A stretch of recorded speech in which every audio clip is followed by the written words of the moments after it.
ஒரு கட்டிடம் பார்த்தால் இது தானாக வந்ததுன்னு சொல்றீங்களா? இல்லை, ஒரு ஆர்கிடெக்ட் இருந்தான். ஒரு கடிகாரம் பார்த்தால் இதுதானா உண்டாயிடுச்சுன்னு சொல்றீங்களா? இல்லை, ஒரு கடிகாரக்காரன் இருந்தான். அப்புறம் இவ்வளவு பெரிய பிரபஞ்சம், சூரியன், நிலா, கடல், மனித உடல் எல்லாம் தானாக வந்ததா?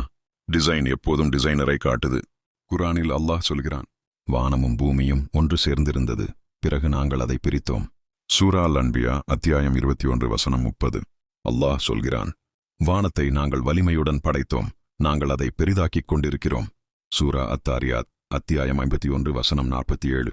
அல்லாஹ் சொல்கிறான், நாங்கள் மனிதனை ஒரு துளியிலிருந்து படைத்தோம், பிறகு அதை குருதியாய், பிறகு மாமிசமாக மாற்றினோம். சூரா அல் முஃமினூன் அத்தியாயம் 21 வசனங்கள் 12 முதல் 16. இவை அனைத்தும் தெளிவான அடையாளங்கள். இதையெல்லாம் படைத்தவன் ஒருவன்தான் அல்லாஹ். படைத்தவன், வாழ வைத்தவன். சிந்தியுங்கள், உங்கள் படைத்தவரை உணருங்கள். தினசரி நினைவூட்டல்களுக்கு சப்ஸ்கிரைப் பண்ணுங்க, மற்றவர்களுக்கும் பகிருங்கள்.